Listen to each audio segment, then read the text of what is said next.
നമസ്കാരം ഐപ്ലസിന്റെ ഇ-ലേണിംഗ് പ്ലാറ്റ്ഫോമിലേക്ക് എല്ലാവർക്കും സ്വാഗതം.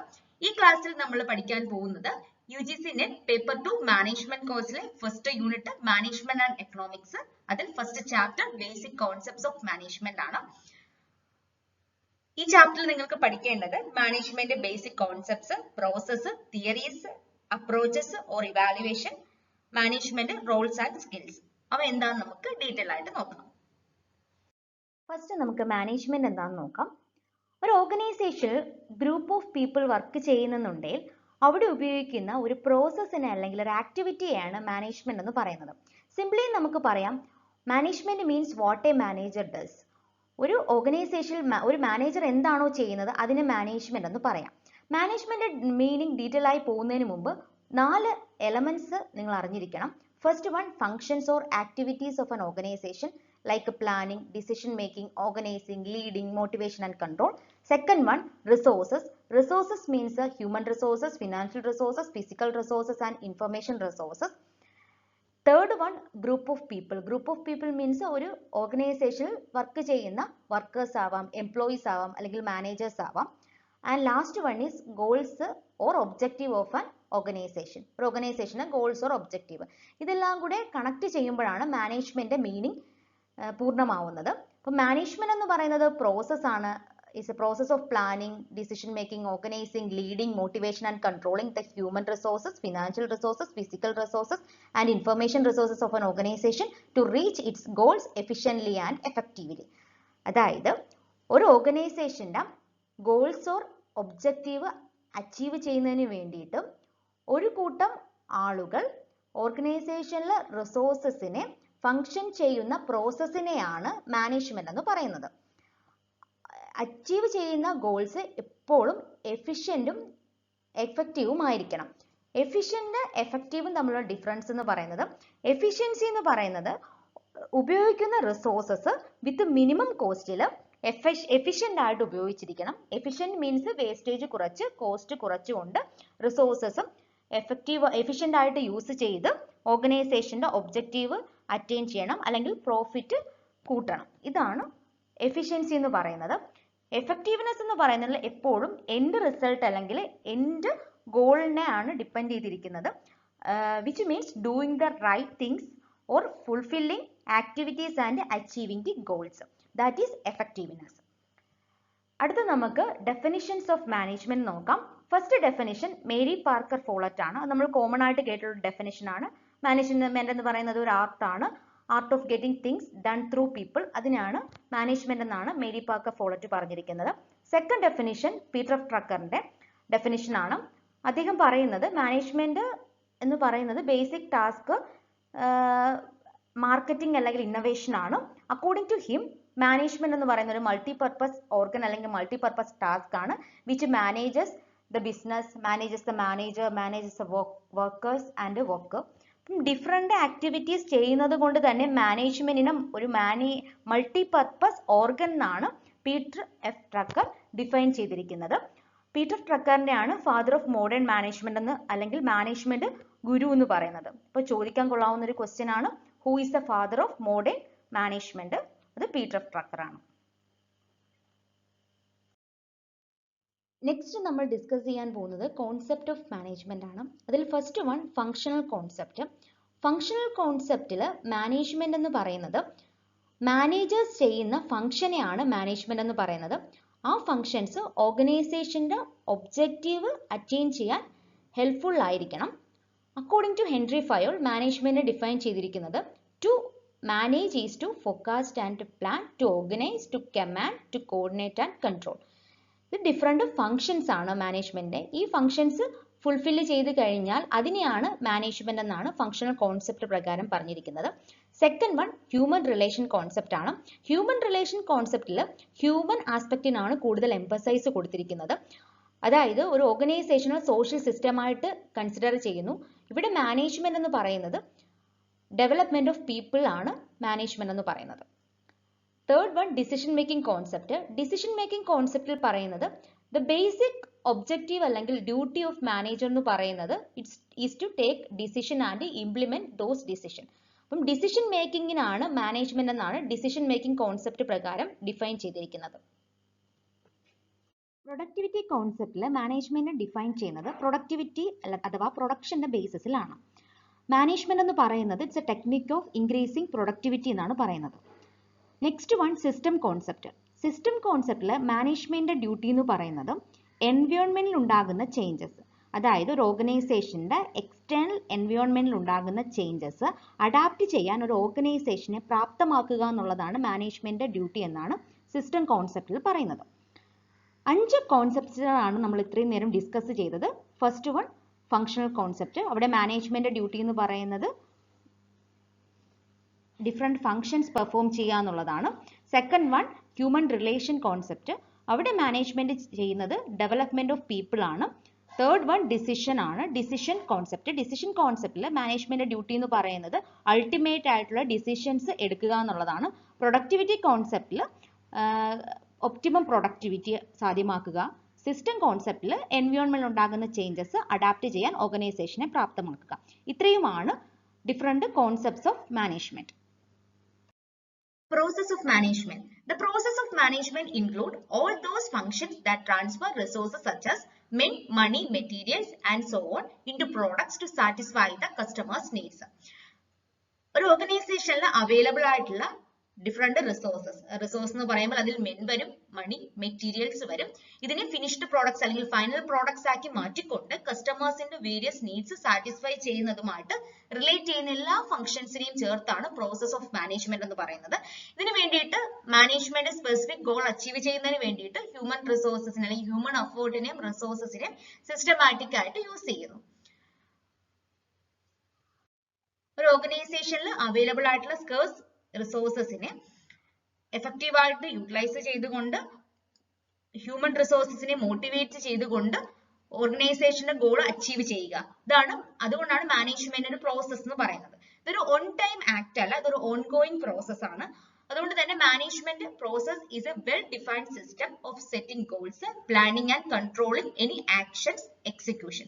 അതുകൊണ്ട് തന്നെ മാനേജ്മെന്റിന്റെ പ്രോസസ് എന്ന് പറയാം, അല്ലെങ്കിൽ അതിനെ ഡിഫൈൻ ചെയ്യുന്നത് ഒരു ഓർഗനൈസേഷനിൽ ഗോൾ സെറ്റ് ചെയ്യുക, ആ ഗോൾ അച്ചീവ് ചെയ്യുന്നതിന് വേണ്ടിയിട്ട് പ്ലാൻ ചെയ്യുക, ഡിഫറെന്റ് ആക്ടിവിറ്റീസിനെ കൺട്രോൾ ചെയ്യുക. ഇതെല്ലാം ചേർത്തിട്ടാണ് മാനേജ്മെന്റ് പ്രോസസ് എന്ന് പറയുന്നത്. It constitutes a set of interrelated operations or function necessary to accomplish desired organizational objective.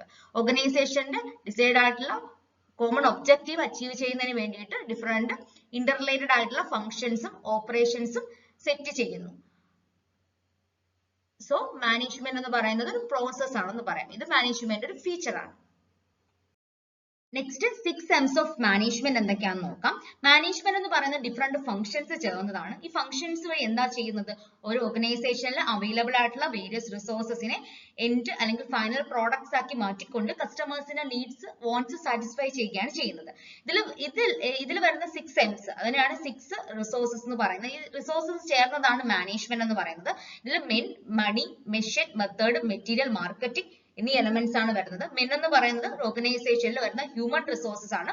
ഈ ഹ്യൂമൻ റിസോഴ്സസിന് പ്രൊഡക്ഷൻ ആക്ടിവിറ്റീസ് നടത്തുന്നതിന് വേണ്ടിയിട്ട് monetary, non monetary benefits organisation provide ചെയ്യണം. നെക്സ്റ്റ് മണിയാണ്. മണി എന്ന് പറഞ്ഞ ഒരു organisation day to day activities meet ചെയ്യുന്നതിന് ആവശ്യമായിട്ടുള്ള റിസോഴ്സ് ആണ്. നെക്സ്റ്റ് മെഷീൻ എന്ന് പറയുന്നത് പ്രോഡക്ട്സ് അല്ലെങ്കിൽ സർവീസ് പ്രൊഡ്യൂസ് ചെയ്യാൻ ഉപയോഗിക്കുന്ന ടൂൾ ആണ്. ഈ മെഷീൻ സെലക്ട് ചെയ്യുന്നത് വഴി, അതായത് അപ്രോപ്രിയേറ്റ് ആയിട്ടുള്ള മെഷീൻ സെലക്ട് ചെയ്യുന്നത് വഴി ഒരു ഓർഗനൈസേഷനിൽ റവന്യൂ ജനറേറ്റ് ചെയ്യാനും അവരുടെ പ്രൊഡക്ഷൻ ആക്ടിവിറ്റീസിന്റെ എഫിഷ്യൻസി ഇൻക്രീസ് ചെയ്യാനും സാധിക്കും. നെക്സ്റ്റ് എന്ന് പറയുന്ന മെത്തേഡ് ആണ്. ഒരു ഓർഗനൈസേഷനിൽ ഡിഫറെന്റ് ആക്ടിവിറ്റീസ് ചെയ്യുന്നതിന് വേണ്ടിയിട്ട് അല്ലെങ്കിൽ പ്രൊഡക്ഷൻ പ്രോസസ് ചെയ്യുന്നതിന് വേണ്ടിയിട്ടുള്ള റൈറ്റ് വേ ആണ് മെത്തേഡ് എന്ന് പറയുന്നത്. നെക്സ്റ്റ് മെറ്റീരിയൽസ് ആണ്. മെറ്റീരിയൽസ് എന്ന് പറയുന്നത് ഒരു ഓർഗനൈസേഷനിൽ പ്രോഡക്ട്സ് അല്ലെങ്കിൽ സർവീസ് പ്രൊഡ്യൂസ് ചെയ്യുന്നതിന് വേണ്ടിയിട്ടുള്ള ബേസിക് ഇൻഗ്രീഡിയന്റ് ആണ്. Marketing means the process of allocating the resources of the business organization towards marketing activities. അതായത് മാർക്കറ്റിംഗ് ആക്ടിവിറ്റീസിന് വേണ്ടിയിട്ട് റിസോഴ്സസ് അലോക്കേറ്റ് ചെയ്യുന്ന ഒരു പ്രോസസ്സിനെയാണ് മാർക്കറ്റിംഗ് എന്ന് പറയുന്നത്. ഇതിന് ഈ മാർക്കറ്റിംഗ് ആക്ടിവിറ്റീസ് എല്ലാം റെസ്പോൺസിബിലിറ്റി എന്ന് പറയുന്നത് മാർക്കറ്റിംഗ് മാനേജറിനായിരിക്കും. ഈ ആക്ടിവിറ്റീസ് അല്ലെങ്കിൽ ഈ റിസോഴ്സസ് എല്ലാം ചേർന്നതാണ് മാനേജ്മെന്റ് എന്ന് പറയുന്നത്. Management is the art of getting things through others Functions of management include planning, organizing, staffing, directing and controlling. Management different functions എന്ന് പറയുന്നത് planning, organizing, staffing, directing, controlling എന്നിവയാണ്. അപ്പോൾ ഈ റിസോഴ്സസ് ഉപയോഗിച്ചുകൊണ്ട് ഡിഫറെന്റ് ഫങ്ഷൻസ് വഴിയാണ് ഒരു ഓർഗനൈസേഷനിൽ അവരുടെ കസ്റ്റമേഴ്സിന്റെ നീഡ്സ് വാണ്ട്സും സാറ്റിസ്ഫൈ ചെയ്യുന്നത്. Next, managerial skills. Managers at every level in the management hierarchy must exercise three basic types of skills. That is technical, human and conceptual. ഒരു ഓർഗനൈസേഷനിൽ ഡിഫറെന്റ് ലെവൽസ് ഓഫ് മാനേജ്മെന്റ് ഉണ്ട്. ആ different ലെവൽസിലും different skills ആണ് ആവശ്യമായിട്ട് ഉള്ളത്. അതിൽ top മാനേജ്മെന്റിന് കൂടുതലായിട്ട് വേണ്ടത് കോൺസെപ്റ്റുവൽ സ്കില്ലാണ്. Middle level management human skill, lower level management technical skill. ഒരു ഓർഗനൈസേഷനിൽ ബേസിക് ആയിട്ട് 3 തരത്തിലുള്ള സ്കില്ലാണ് ഉള്ളത്. All manager must acquire these skills in varying proportion, although the importance of each category of skills change at a different management level. Different management levelum different skills ന്റെ proportion rate എന്തായിരിക്കും different ആയിരിക്കും. Top management ഏറ്റവും കൂടുതൽ വേണ്ടത് conceptual സ്കില്ലാണ്. Middle level management human സ്കില്ലാണ് കൂടുതലായിട്ട് വേണ്ടത്. ലോവർ ലെവൽ മാനേജ്മെന്റ് ടെക്നിക്കൽ സ്കില്ലാണ് കൂടുതലായിട്ട് വേണ്ടത്. പക്ഷെ മറ്റു സ്കില്ലുകളും ആവശ്യത്തിന് വേണം. പക്ഷെ കൂടുതൽ പ്രൊപ്പോർഷൻ എന്ന് പറയുന്നത് ഈ രീതിയിലാണ് പോകുന്നത്. ഫസ്റ്റ് സ്കിൽ എന്ന് പറയുന്നത് ടെക്നിക്കൽ സ്കില്ലാണ്. ഒരു ഓർഗനൈസേഷനിൽ ലോവർ ലെവൽ മാനേജേഴ്സിന് കൂടുതലായിട്ട് വേണ്ടിയുള്ള സ്കില്ലാണ് ടെക്നിക്കൽ സ്കില്ല്. അതായത് പർട്ടിക്കുലർ ടാസ്ക് പെർഫോം ചെയ്യുന്നതിനുള്ള നോളജ് അല്ലെങ്കിൽ ഇക്വിപ്മെന്റ്സ് ടെക്നോളജീസ് യൂസ് ചെയ്യുന്നതിനുള്ള നോളജ് എബിലിറ്റി ഒക്കെയാണ് ടെക്നിക്കൽ സ്കില്ലിൽ വരുന്നത്.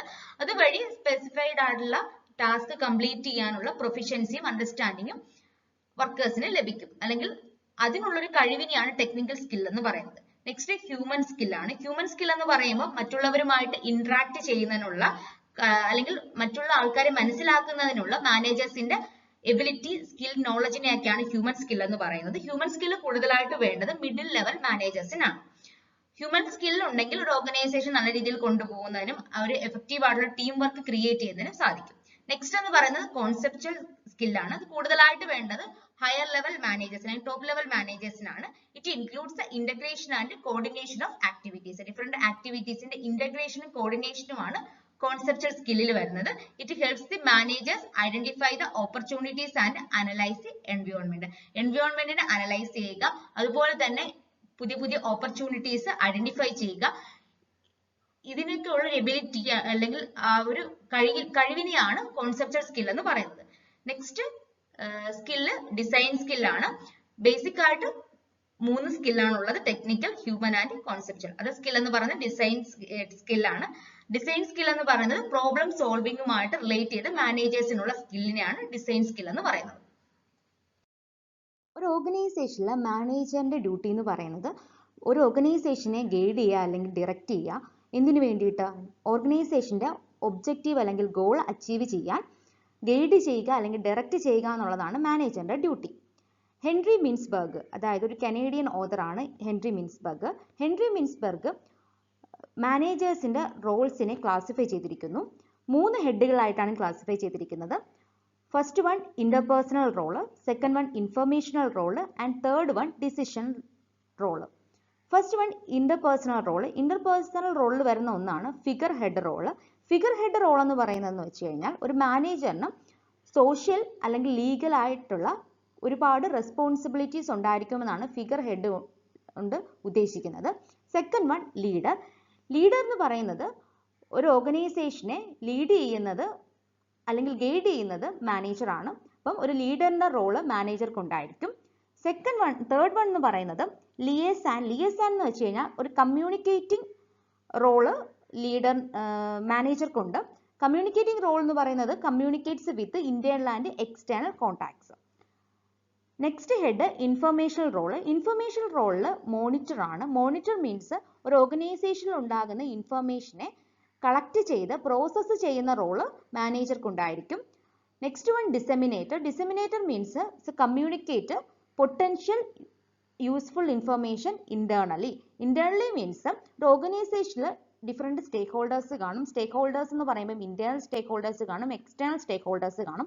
ഇന്റേണൽ സ്റ്റേക്ക് ഹോൾഡേഴ്സ് വർക്കേഴ്സ്, എംപ്ലോയീസ്, മാനേജേഴ്സ് ഒക്കെ ഇന്റേണൽ സ്റ്റേക്ക് ഹോൾഡേഴ്സിൽ വരുന്നതാണ്. എക്സ്റ്റേണൽ സ്റ്റേക്ക് ഹോൾഡേഴ്സ് എന്ന് പറയുന്നത് ട്രേഡ് യൂണിയൻസ് ആവാം, ഗവൺമെന്റ്സ് ആകാം, അല്ലെങ്കിൽ ജനറൽ പബ്ലിക്സ് ആവാം, കൺസ്യൂമേഴ്സ് ആകാം. ഇതെല്ലാം എക്സ്റ്റേണൽ എൻവയോൺമെന്റിന്റെ പാർട്ടാണ്. അപ്പം ഡിസെമിനേറ്ററിന്റെ റോൾ എന്ന് പറഞ്ഞു കഴിഞ്ഞാൽ ഇൻഫർമേഷൻ ഇന്റേണൽ സ്റ്റേക്ക് ഹോൾഡേഴ്സിന് പ്രൊവൈഡ് ചെയ്യുക എന്നുള്ളതാണ്. സ്പോക്കൺ പേഴ്സൺ എന്ന് പറയുമ്പോൾ എക്സ്റ്റേണൽ സ്റ്റേക്ക് ഹോൾഡേഴ്സിന് ഇൻഫർമേഷൻ, ഓർഗനൈസേഷനുമായിട്ട് റിലേറ്റ് ചെയ്യുന്ന ഇൻഫർമേഷൻ പാസ് ചെയ്യുക എന്നുള്ളതാണ് സ്പോക്കൺ പേഴ്സന്റെ റോള്. ഡിസിഷൻ റോളിൽ first one entrepreneurial role. Entrepreneurial റോളിൽ പറയുന്നത് ഒരു മാനേജർ ഒരു ഓർഗനൈസേഷനിൽ ഉണ്ടാകുന്ന പ്രോബ്ലംസ് സോൾവ് ചെയ്യുന്നു, അല്ലെങ്കിൽ പുതിയ ഐഡിയാസ് ജനറേറ്റ് ചെയ്യുന്നു, ആ പുതിയ ഐഡിയാസ് എന്ത് ചെയ്യുന്നു, ഇംപ്ലിമെന്റ് ചെയ്യുന്നു. Next one disturbance handler. അതായത് ഒരു ഓർഗനൈസേഷനിൽ എന്തെങ്കിലും പ്രോബ്ലംസ് ഉണ്ടാകുമ്പോൾ മാനേജർ വേണം അതെന്ത് ചെയ്യേണ്ടത്, സോൾവ് ചെയ്യേണ്ടത്. അപ്പൊ ആ ഒരു റോളാണ് ഡിസ്റ്റർബൻസ് ഹാൻഡ്ലർ എന്ന് പറയുന്നത്.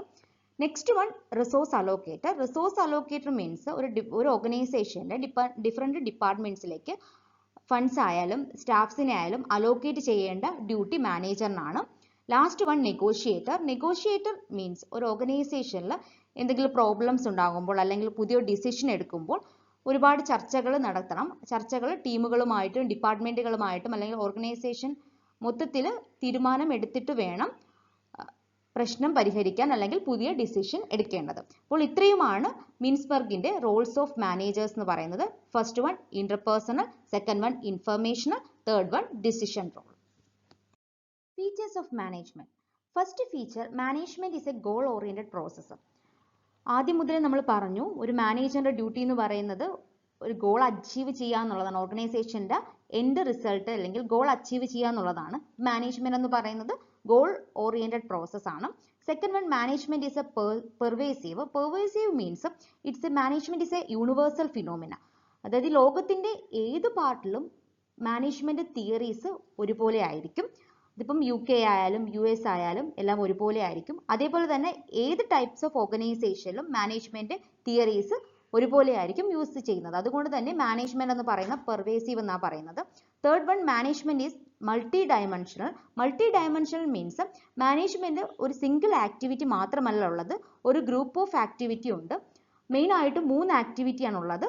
First one management of work വരാം, second one management of people, third one management of operation. Management of work പറയുന്നതെന്ന് വെച്ച് കഴിഞ്ഞാൽ ഗോൾസ് അച്ചീവ് ചെയ്യുന്നതിന് വേണ്ടിയിട്ട് ഡിഫറെന്റ് ടാസ്ക് അല്ലെങ്കിൽ ആക്ടിവിറ്റീസ് പെർഫോം ചെയ്യേണ്ടതായിട്ടുണ്ട്. മാനേജ്മെന്റ് ഓഫ് പീപ്പിൾ പറയുന്നത് ഒരു ഓർഗനൈസേഷനിൽ കോമ്പറ്റീറ്ററുമായിട്ട് കോമ്പീറ്റ് ചെയ്യണം എന്നുണ്ടെങ്കിൽ എഫിഷ്യന്റ് ആയിട്ടുള്ള എംപ്ലോയീസ് വേണം. അപ്പോൾ എംപ്ലോയീസിനെ എഫക്റ്റീവ് ആയിട്ട് മാനേജ് ചെയ്യുക എന്നുള്ളത് ഒരു മാനേജ്മെന്റ് ഡ്യൂട്ടിയാണ്. Third one, management of operations. Management of operations means it's a mix of management of work and management of people.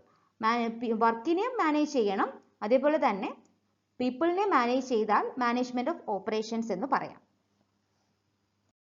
Management is a continuous process. Management എന്ന് പറയുന്നത് continuous and never ending function ആണ്.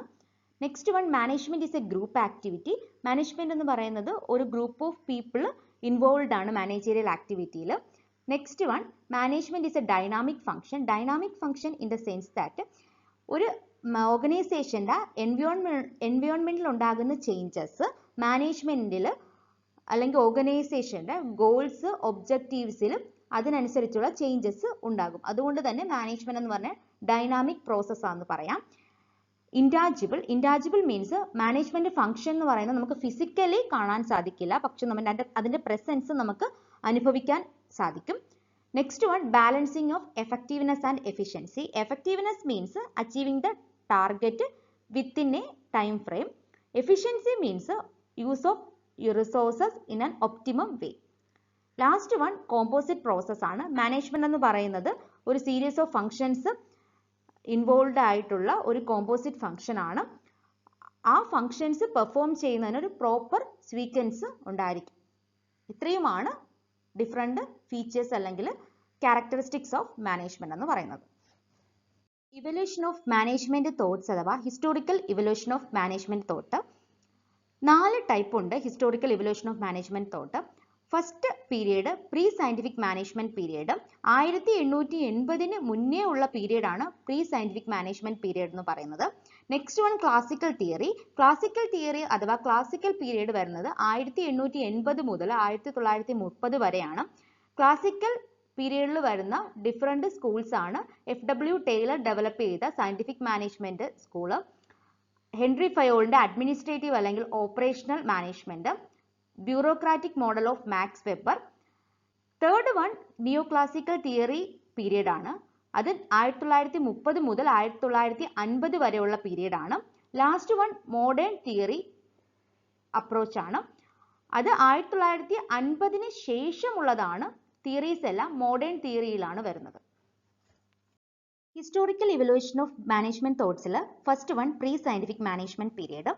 1880 മുൻപുള്ള പീരിയഡിനെയാണ് pre scientific management period എന്ന് പറയുന്നത്. അതായത് scientific management പീരിയഡിന് തൊട്ട് മുൻപുള്ള പീരിയഡ് ആണ് pre scientific management period. Pre scientific management പീരിയഡിൽ കാര്യമായ മാറ്റം കൊണ്ടുവന്ന ഒരു ഇൻസിഡന്റ് ആണ് 18ാം നൂറ്റാണ്ടിലുണ്ടായ ഇൻഡസ്ട്രിയൽ റവല്യൂഷൻ. പണ്ട് ആളുകൾ കൂട്ടം കൂടി ജോലി ചെയ്ത് തുടങ്ങിയ കാലം മുതലേ മാനേജ്മെന്റ് എന്ന ആശയം നിലനിൽക്കുന്നുണ്ട്. അതിനുദാഹരണമാണ് ഈജിപ്തിലെ പിരമിഡും ചൈനയിലെ വൻമതിലുമൊക്കെ. 1750 ശേഷം വെസ്റ്റേൺ യൂറോപ്പിലാണ് ഇൻഡസ്ട്രിയൽ റവല്യൂഷൻ ഉണ്ടായത്. ആ പീരീഡിലുണ്ടായ ഇൻഡസ്ട്രിയൽ റവല്യൂഷൻ മാനേജ്മെന്റ് സിസ്റ്റത്തിൽ വലിയ ചേഞ്ചസ് ആണ് കൊണ്ടുവന്നത്. പ്രധാനമായിട്ടുണ്ടായ മാറ്റം ഡൊമസ്റ്റിക് സിസ്റ്റത്തിൽ നിന്നിട്ട് ഫാക്ടറി സിസ്റ്റത്തിലേക്ക് മാറി. ഡൊമസ്റ്റിക് സിസ്റ്റം എന്ന് പറയുന്നത് ക്യാപിറ്റലിസ്റ്റ് ഉൽപാദകരുടെ വീടുകളിൽ ഉൽപ്പന്നങ്ങൾ എത്തിച്ച് അല്ലെങ്കിൽ ക്യാപിറ്റൽ എത്തിച്ചുകൊണ്ട് പ്രൊഡക്ഷൻ നടത്തിയിരുന്ന രീതിയാണ് ഡൊമസ്റ്റിക് സിസ്റ്റം എന്ന് പറയുന്നത്. ഫാക്ടറി സിസ്റ്റം എന്ന് പറയുന്നത് ഈ ക്യാപിറ്റലിസ്റ്റ് അല്ലെങ്കിൽ മുതലാളിമാർ സ്വന്തമായിട്ടൊരു ഫാക്ടറി തുടങ്ങി ആ ഫാക്ടറിയിൽ ഒരുപാട് ഇക്വിപ്മെന്റ്സും പ്രൊഡക്ഷൻ മെത്തേഡ്സും ഓർഗനൈസേഷൻ ലേബേഴ്സും ഒക്കെ വന്നിട്ട് ഒരു വലിയ രീതിയിൽ പ്രൊഡക്ഷൻ നടത്തുന്നതിനാണ് ഫാക്ടറി സിസ്റ്റം എന്ന് പറയുന്നത്. അങ്ങനെ ഫാക്ടറി സിസ്റ്റത്തിലേക്ക് മാറുമ്പോഴാണ് ഒരു മാനേജ്മെന്റിന്റെ ആവശ്യകത ഏറ്റവും കൂടുതലായിട്ട് വേണ്ടത്. ഇൻഡസ്ട്രിയൽ റവല്യൂഷൻ പീരിയഡിൽ ഡൊമസ്റ്റിക് സിസ്റ്റത്തിൽ നിന്ന് ഫാക്ടറി സിസ്റ്റത്തിലേക്ക് പ്രൊഡക്ഷൻ സിസ്റ്റം മാറിയതിനു ശേഷം ആ കാലയളവിന് ശേഷമാണ് ട്രഡീഷണൽ മാനേജ്മെന്റ് തിയറീസിനെക്കാളും ഇമ്പോർട്ടൻസ് സയന്റിഫിക് മാനേജ്മെന്റ് തിയറീസിന് ലഭിച്ചു തുടങ്ങിയത്. ആ പീരിയഡിനെയാണ് ക്ലാസിക്കൽ തിയറി പീരിയഡ് എന്ന് പറയുന്നത്. അത് 1880 മുതൽ 1930 വരെയാണ്. മെയിൻ കോൺട്രിബ്യൂട്ടേഴ്സ് എന്ന് പറയുന്നത് FW Taylor, HL Gantt, Emerson, Frank and Lillian Gilbert തുടങ്ങിയവരാണ് ക്ലാസിക്കൽ തിയറീസിന്റെ മെയിൻ കോൺട്രിബ്യൂട്ടേഴ്സ്. ക്ലാസിക്കൽ തിയറിനെ ഫർദർ ക്ലാസിഫൈ ചെയ്തിട്ടുണ്ട് മൂന്നായിട്ട്. First one scientific management theory, second one administrative principles, third one bureaucracy. Scientific management theory എന്താണെന്ന് നമുക്ക് നോക്കാം.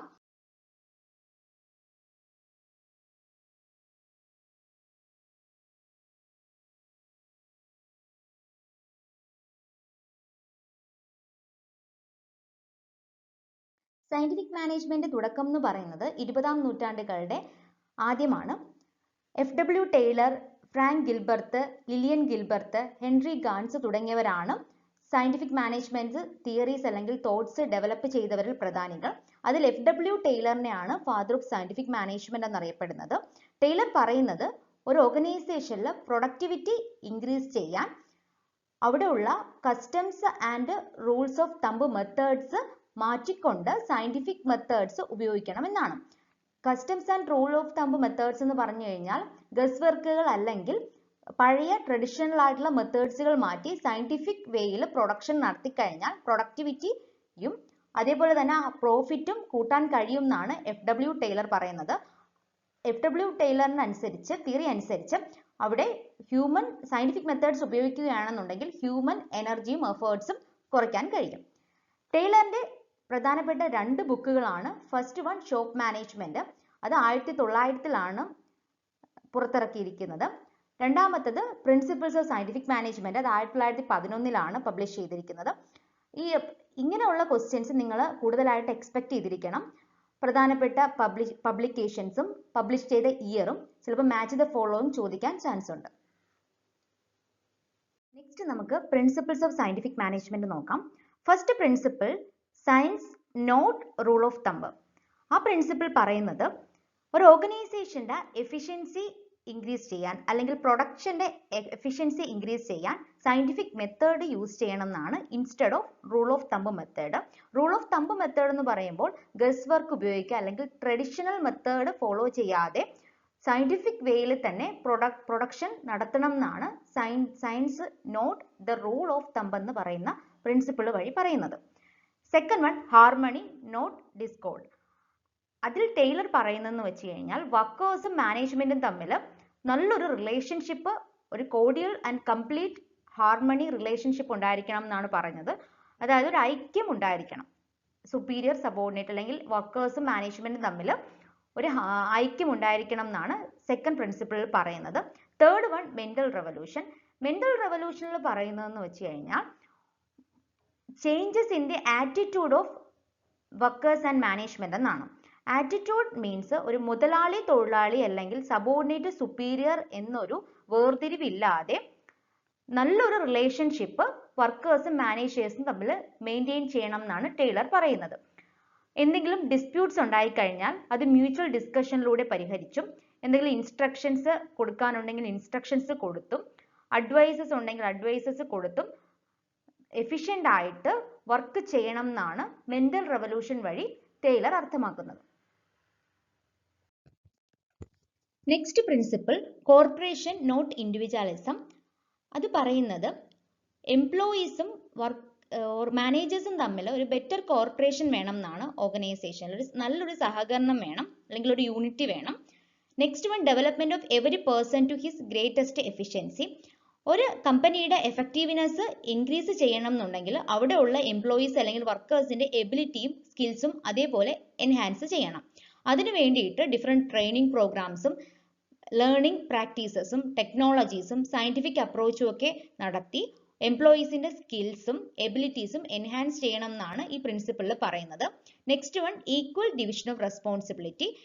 ഈക്വൽ ഡിവിഷൻ ഓഫ് റെസ്പോൺസിബിലിറ്റി പറയുന്നത് responsibility of the manager and workers are divided in equal way. മാനേജറിന്റെ responsibility എന്ന് പറയുന്നത് work organise ചെയ്യുക അല്ലെങ്കിൽ plan ചെയ്യുക എന്നുള്ളതാണ്. വർക്കേഴ്സിന്റെ റെസ്പോൺസിബിലിറ്റി എന്ന് പറയുന്നത് മാനേജേഴ്സിന്റെ ഇൻസ്ട്രക്ഷൻസ് അനുസരിച്ച് അലോക്കേറ്റ് ചെയ്തിരിക്കുന്ന വർക്ക് നന്നായി എക്സിക്യൂട്ട് ചെയ്യുക എന്നുള്ളതാണ്.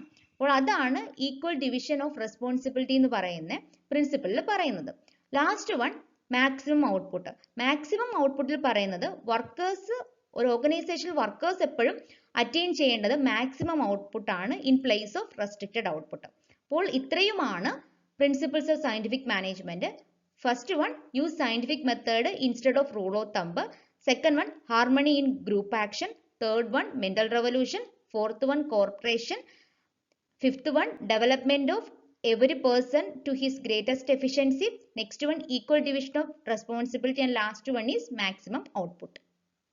Next നമ്മൾ നോക്കാൻ പോകുന്നത് ടെക്നിക്സ് ഓഫ് സയന്റിഫിക് മാനേജ്മെന്റ് ആണ്. ടെക്നിക്സ് അഥവാ elements of scientific management. FW Taylor principles of scientific management develop ചെയ്തതുപോലെ 6 ടെക്നിക്സും ഡെവലപ്പ് ചെയ്തിട്ടുണ്ട്. First one, scientific study of work. Scientific study of വർക്കിൽ പറയുന്നത് ഒരു ഓർഗനൈസേഷൻ ക്വാളിറ്റി ഔട്ട്പുട്ട് മിനിമം കോസ്റ്റിൽ പ്രൊഡ്യൂസ് ചെയ്തോ എന്ന് അറിയാൻ വേണ്ടിയിട്ട് ഒരു ഓർഗനൈസേഷനിലെ ഡിഫറെൻറ്റ് ആക്ടിവിറ്റീസിനെ ഡീപ്പായിട്ട് അനാലിസിസ് ചെയ്യുന്ന സ്റ്റഡിയെയാണ് സയന്റിഫിക് സ്റ്റഡി എന്ന് പറയുന്നത്. 4 തരത്തിലുള്ള സയന്റിഫിക് സ്റ്റഡി ഒരു ഓർഗനൈസേഷനിൽ കണ്ടക്ട് ചെയ്യുന്നുണ്ട്. First one, method of study. Method of study conduct ചെയ്യുന്നത് ഒരു ഓർഗനൈസേഷനിൽ കോസ്റ്റ് കുറച്ച് എഫക്റ്റീവായിട്ട് പ്രൊഡക്ടിവിറ്റി നടത്താൻ കഴിയുന്ന സ്യൂട്ടബിൾ മെത്തേഡ്സ് കണ്ടുപിടിക്കുക എന്നുള്ളതാണ് മെത്തേഡ് സ്റ്റഡിയുടെ ലക്ഷ്യം. Next one, motion study. Motion means movements. Motion refers to conduct the study of motions being performed by the workers and machines while doing the job. ഒരു job ചെയ്യുമ്പോൾ ഒരു machine അല്ലെങ്കിൽ workers movements analyse ചെയ്യുന്ന സ്റ്റഡിയാണ് motion study എന്ന് പറയുന്നത്. അതിന് വേണ്ടിയിട്ട് cameras use ചെയ്യാം. Main aim of motion study എന്ന് പറയുന്നത് എലിമിനേറ്റ് അൺനെസസറി മൂവ്മെന്റ്സ് ആണ്. Next one, time study. Time സ്റ്റഡിയിൽ പറയുന്നത് ഒരു വർക്ക് കംപ്ലീറ്റ് ചെയ്യാനുള്ള സ്റ്റാൻഡേർഡ് ടൈം ഡിറ്റർമിൻ ചെയ്യുക എന്നുള്ളതാണ്. ഇതിനു വേണ്ടിയിട്ട് സ്റ്റോപ്പ് വാച്ച് യൂസ് ചെയ്യാൻ പറ്റും. നെക്സ്റ്റ് വൺ, ഫറ്റീഗ് സ്റ്റഡി ആണ്. ഫറ്റീഗ് സ്റ്റഡി എന്ന് പറയുന്നത് it's refers to determine the duration and frequency of rest intervals to complete a job. അതായത് ഒരു ജോബ് കംപ്ലീറ്റ് ചെയ്യുന്നതിന്റെ ഇടയ്ക്ക് എത്ര റെസ്റ്റ് ഇന്റർവൽസ് വേണം, അതിന്റെ ഡ്യൂറേഷൻ എത്രയാണെന്ന് ഡിറ്റർമിൻ ചെയ്യുന്ന സ്റ്റഡിയാണ് ഫെറ്റിക് സ്റ്റഡി. ഫെറ്റിക് മീൻസ് ക്ഷീണം എന്നാണ്. അതായത് ഒരു ക്ഷീണം, ഒരു ജോലിക്കിടയിൽ ക്ഷീണം ഉണ്ടാകുമ്പോൾ എംപ്ലോയീസിന് കുറച്ച് ഇന്റർവെൽസ് ആവശ്യമായിട്ടുണ്ട്. അങ്ങനെ ഇന്റർവെൽസ് കൊടുക്കുന്നത് വർക്കേഴ്സിന്റെ എഫിഷ്യൻസി കൂട്ടുന്നതിന് വേണ്ടിയിട്ടാണ്. രണ്ടാമത്തെ ടെക്നിക്കാണ് standardisation and simplification of work. Standardisation means എല്ലാ ഔട്ട്പുട്ടിനും എന്ത് ചെയ്യണം, സ്പെസിഫിക് സ്റ്റാൻഡേർഡ് ഫിക്സ് ചെയ്യണം. അതുപോലെ തന്നെ ടാസ്ക് എന്ത് ചെയ്യണം, സിംപ്ലിഫൈ ചെയ്യുകയും വേണം. Next one different wages system അല്ലെങ്കിൽ differential piece rate system. Piece rate system develop ചെയ്തത് FW ടൈലർ ആണ്. FW ടൈലർ പീസ് റേറ്റ് സിസ്റ്റത്തിൽ പറയുന്നതെന്ന് വെച്ച് കഴിഞ്ഞാൽ വേജ് എംപ്ലോയീസിന് പേ ചെയ്യേണ്ടത് എത്ര യൂണിറ്റ്സ് ഓഫ് ഔട്ട്പുട്ട് പ്രൊഡ്യൂസ് ചെയ്തു എന്നതിന്റെ ബേസിസിലാണ്, ടൈമിന്റെ ബേസിസിലല്ല. അതായത് എത്ര ടൈം കൊണ്ട് ജോലി കംപ്ലീറ്റ് ചെയ്തു എന്നല്ല, എത്ര യൂണിറ്റ്സ് പ്രൊഡ്യൂസ് ചെയ്തു ആ യൂണിറ്റ്സിനാണ് വേജ് പ്രൊവൈഡ് ചെയ്യേണ്ടത്. നെക്സ്റ്റ് വൺ ഫങ്ഷണൽ ഫോർമാൻഷിപ്പ് ആണ്. ഫങ്ഷണൽ ഫോർമാൻഷിപ്പിൽ FW ടൈലർ പറഞ്ഞിരിക്കുന്നത് ഒരു ഓപ്പറേഷണൽ ആക്ടിവിറ്റിയുടെ എഫിഷ്യൻസിയും എഫക്റ്റീവ്നെസ്സും കൂട്ടണം എന്നുണ്ടെങ്കിൽ ഒരു മാനേജറിന് ഡിഫറെന്റ് സ്കിൽസ് അത്യാവശ്യമാണ്. Skills like leadership, intelligence, tactical skills, knowledge, judgement, education, experience, ഇങ്ങനെ തുടങ്ങുന്ന ഒരുപാട് സ്കിൽസ് ആവശ്യമാണ്. പക്ഷെ ഒരാൾക്ക് ഈ എല്ലാ കഴിവുകളും ഉണ്ടാകണം എന്നില്ല. അതുകൊണ്ട് തന്നെ മാനേജീരിയൽ ആക്ടിവിറ്റീസിനെ പ്രധാനമായിട്ടും രണ്ടായിട്ട് ഡിവൈഡ് ചെയ്യണം എന്നാണ് ടൈലർ പറഞ്ഞിരിക്കുന്നത്. ഫസ്റ്റ് വൺ പ്ലാനിങ് എന്നും സെക്കൻഡ് വൺ പ്രൊഡക്ഷൻ എന്നും. അതായത് പ്ലാനിങ് ആക്ടിവിറ്റിയും ഡൂയിങ് ആക്ടിവിറ്റിയും. ആ ഒരു ഫംഗ്ഷൻ ഡിഫറെന്റ് ഫോർമാൻ അല്ലെങ്കിൽ ഡിഫറെന്റ് മാനേജേഴ്സിന് ഡിഫറെന്റ് ഫംഗ്ഷൻസ് അലോക്കേറ്റ് ചെയ്യുന്നതിനെയാണ് ഫങ്ഷണൽ ഫോർമാൻഷിപ്പ് എന്ന് പറയുന്നത്. FW ടൈലർ ഡെവലപ്പ് ചെയ്ത ഫങ്ഷണൽ ഫോർമാൻഷിപ്പിന്റെ ഗ്രാഫിക്കൽ ഡയഗ്രാം ആണ് സ്ക്രീനിൽ കാണുന്നത്. ഫാക്ടറി മാനേജറിന്റെ കീഴിൽ രണ്ട് മാനേജേഴ്സ് കാണും. പ്ലാനിങ് ഇൻ ചാർജും പ്രൊഡക്ഷൻ ഇൻ ചാർജും. പ്ലാനിങ് ഫംഗ്ഷനും ഡൂയിങ് ഫംഗ്ഷൻ ചെയ്യുന്ന ഡിഫറെന്റ് മാനേജേഴ്സ് കാണും. പ്ലാനിങ് ഇൻ ചാർജിന്റെ കീഴിൽ വീണ്ടും 4 ക്ലർക്ക് ഉണ്ട്. Instruction clerk, route clerk, time clerk, disciplinarian. അതേപോലെ പ്രൊഡക്ഷൻ ഇൻ ചാർജിനുള്ള speed boss, gang boss, repair boss and inspector, ഇവരെല്ലാവരും കൂടി ചേർന്നിട്ടാണ് വർക്കേഴ്സിനെ ഇൻസ്ട്രക്ട് ചെയ്യുന്നത്. അതാണ് ഫങ്ഷണൽ ഫോർമാൻഷിപ്പിൽ പറയുന്നത്.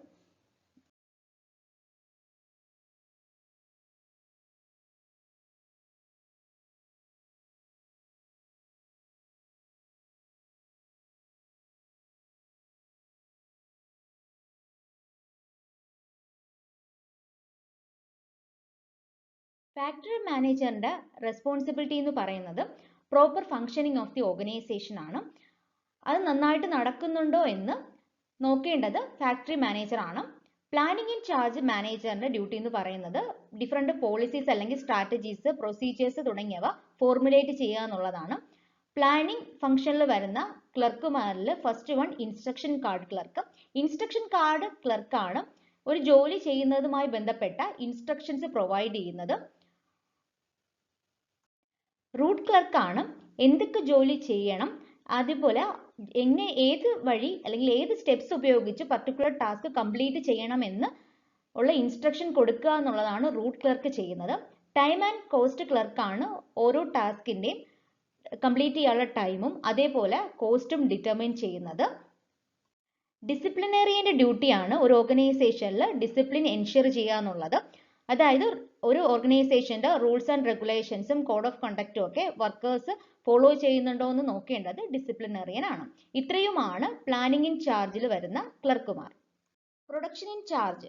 പ്രൊഡക്ഷൻ മാനേജറിന്റെ ഡ്യൂട്ടി എന്ന് പറയുന്നത് ഓപ്പറേഷണൽ അല്ലെങ്കിൽ പ്രൊഡക്ഷൻ ആക്ടിവിറ്റീസിനെ ചെക്ക് ചെയ്യുക എന്നുള്ളതാണ്. പ്രൊഡക്ഷൻ ആക്ടിവിറ്റിക്ക് കീഴിൽ വരുന്ന ഫസ്റ്റ് പേഴ്സൺ ആണ് സ്പീഡ് ബോസ്. സ്പീഡ് ബോസിന്റെ ഡ്യൂട്ടി എന്ന് പറയുന്നത് അല്ലെങ്കിൽ റെസ്പോൺസിബിലിറ്റി എന്ന് പറയുന്നത് ഓൺ ടൈമിൽ വർക്ക് കംപ്ലീറ്റ് ചെയ്തോ എന്ന് ചെക്ക് ചെയ്യണം workman.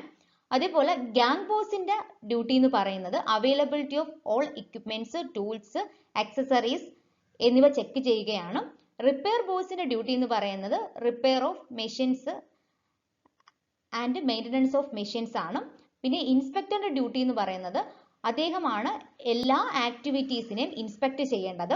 And he's check whether the quality of product as per the standard or not. ഒരു പർട്ടിക്കുലർ സ്റ്റാൻഡേർഡ് കാണും, ഔട്ട്പുട്ട് സ്റ്റാൻഡേർഡ് കാണും എന്ന് പറഞ്ഞു, ആ സ്റ്റാൻഡേർഡ് അനുസരിച്ചാണോ പ്രോഡക്റ്റ് പ്രൊഡ്യൂസ് ചെയ്തേക്കുന്ന സെയിം ക്വാളിറ്റി ആണോ എന്ന് ചെക്ക് ചെയ്യുകയാണ് ഇൻസ്പെക്ടറുടെ ഡ്യൂട്ടി.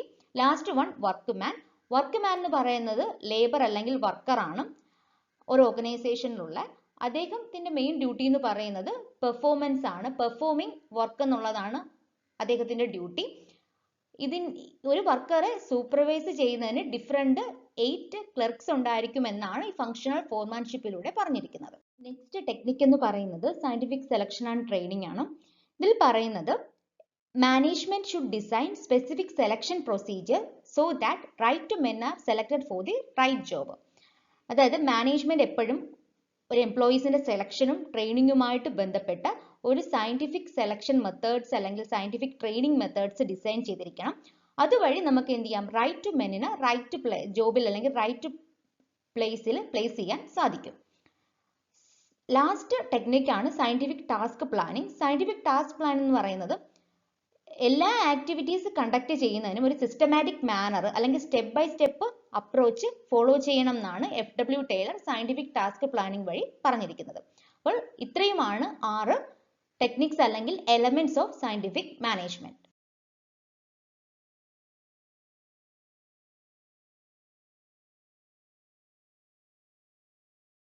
ക്ലാസിക്കൽ പീരീഡിലെ നെക്സ്റ്റ് തിയറിയാണ് അഡ്മിനിസ്ട്രേറ്റീവ് തിയറി എന്ന് പറയുന്നത്. അഡ്മിനിസ്ട്രേറ്റീവ് തിയറിയുടെ ഫാദർ എന്ന് പറയുന്നത് ഹെൻറി ഫയോൾ ആണ്. അഡ്മിനിസ്ട്രേറ്റീവ് തിയറിയാണ് ഓപ്പറേഷണൽ മാനേജ്മെന്റ് അല്ലെങ്കിൽ അഡ്മിനിസ്ട്രേറ്റീവ് മാനേജ്മെന്റ്, പ്രോസസ് മാനേജ്മെന്റ് എന്നൊക്കെ അറിയപ്പെടുന്നത്. 6 primary functions of management and 14 principles of management ആണ് ഹെൻറി ഫയോൾ ഡെവലപ്പ് ചെയ്തിരിക്കുന്നത്. പ്രൈമറി ഫങ്ഷൻസ് എന്ന് പറയുന്നത് forecasting, planning, organising, commanding, coordinating and controlling. ഏതൊക്കെയാണ് പ്രൈമറി ഫങ്ഷൻസ് ഓഫ് മാനേജ്മെന്റ്?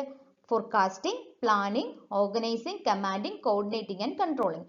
ഈ ഫങ്ഷൻസ് ഡെവലപ്പ് ചെയ്തത് ഹെൻറി ഫയോൾ ആണ്. ഹെൻറി ഫയോളിന്റെ ഫേമസ് ബുക്കാണ് അഡ്മിനിസ്ട്രേഷൻ ഇൻഡസ്ട്രിയലി അറ്റ് ജനറലെ എന്ന് പറയുന്നത്. ഇത് 1960 പബ്ലിഷ് ചെയ്ത ബുക്കാണ്. ഹെൻറി ഫയോള് എപ്പോഴും ഒരു ഓർഗനൈസേഷനെ നോക്കിക്കാണുന്നത് ടോപ്പ് മാനേജ്മെന്റ് പോയിന്റ് ഓഫ് വ്യൂവിൽ നിന്നാണ്.